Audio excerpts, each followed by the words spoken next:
What's good, guys? Welcome back to another video. Today I'm going to be showing you how you can make this really cool loading screen in ROBLOX Studio. It's very simple and very easy to make. Just follow this tutorial and you should be good. So without further ado, let's begin. Alright, to begin it's quite simple. We can just go into ROBLOX Studio and we can click on a new base plate. Once the base plate is loaded in, we can start making our GUI. So let's just close up the stuff we don't need, save up some space. Here we go. So now we're going to click on Start a GUI. We're going to go and make a screen GUI. And inside of that screen GUI, we're going to add a frame. Make sure to call this GUI.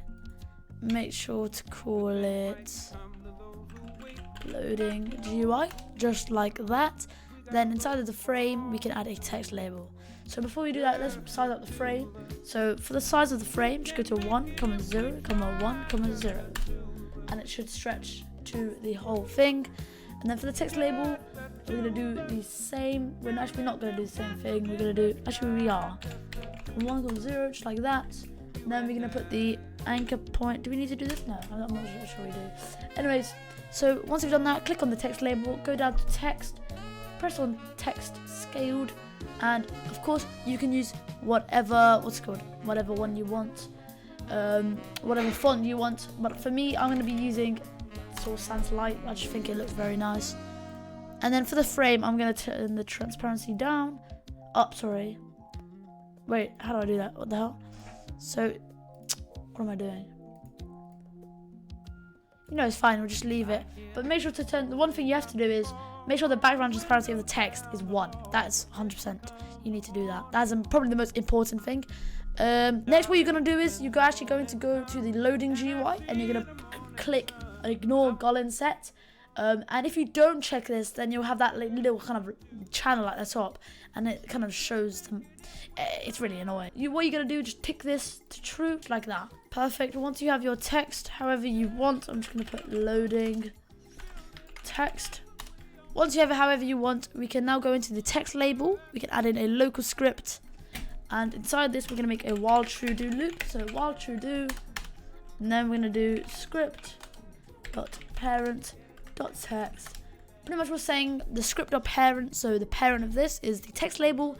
And then the text property of this, which is right there. Script.parent.text is equal to loading. And then we'll put 1 dot. And then we'll do weight 0.5. Just like that, and then we can copy that, Control C, Control C, Control V to copy and paste, there we go, and then all we need to do is edit the amount of dots we have, just like that. Perfect. So now let's just go test this little bit out straight away. So pretty much it should do a loop of dots, perfect, just like that, but we're not done yet, at all. So what we need to do next is we actually need to make the loading GUI. We actually need to make the actual, so it actually disappears after a set amount of time. So we're going to close this all up. We're going to take this loading GUI and we're going to drag it into replicated first, just like that, and add a local script into replicated first and drag this loading GUI into the local script, just like that. And this is where we can start creating our script. So to start, we're going to do game.replicated first, remove default loading screen. Pretty much this will remove the loading screen that we have. I'm pretty sure you know what it looks like. It happens every time you join a game. But yeah, you might see it for like a little glimpse, but that is okay. In the game, it won't show. Okay, so next what we've got to do is we've actually got to reference a player GUI. So we're just going to go and do a local variable. I'm going to call it player GUI. I'm going to make it equal to game.players.local player, wait for child, and then we're going to put player GUI inside of it. And then what we're going to do next, we're just going to do player GUI set top bar transparency. I spelled that wrong. Transparency. And then I'm going to make it equal to 0. And make sure every single new word is actually capitalized, or else it will not actually register. Next, we need to reference the GUI. So we're going to do local GUI is equal to script dot loading GUI. And And then we're just going to clone it.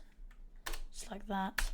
And then we're going to do GUI.parent is equal to play GUI. Just like that. So pretty much it's saying that the parent of the GUI, which is the actual, how do I say this?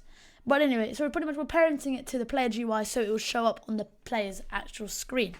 Cool. So we're done with that.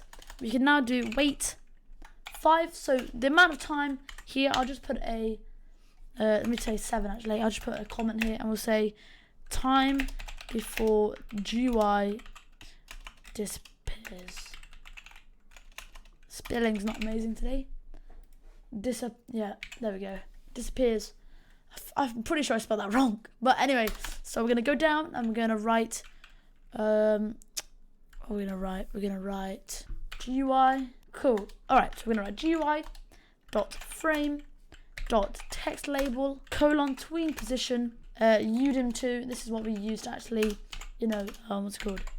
This is what we used to, this is like the, I don't know how to say it, but this is what we use to like tween. And then we're gonna do 0, we're gonna do 0.5, 0, 0, 0. I think that's good. All right, cool. And then we're gonna add a comma on the outside. We're gonna write in, out. This is our easing style. Easing direction. Easing direction, and then we're gonna put a comma outside of it, and then we're gonna write another set of quotation marks, and we're gonna put the style of easing styles. So there's tons. I'm gonna leave in the description below the different easing styles. You can go check them out, and they'll show you what they all look like. But for me, I'm gonna go for sign, and then I'm gonna do color 0. Actually, I'm gonna make it 1.5. No, 1.5 seconds. And then I'm gonna do wait 1.5, and then GUI : destroy. Alright, so I think that's it with everything. I think it's good. Oh wait, no, sorry, I completely forgot. We actually need to tween the actual frame. So we're just gonna do this again.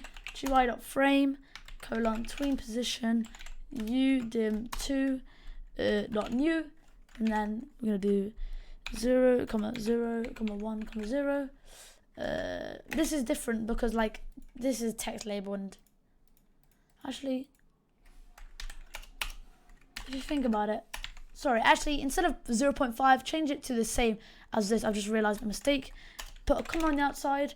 I'm gonna put in, out, and then another easing style. I'm gonna put sign, and then another comma, 2. Cool. And then I think we're done. Let's go and test it out. Alright, so actually before we test it out, let's actually change this to a 1.5. Now let's test it out.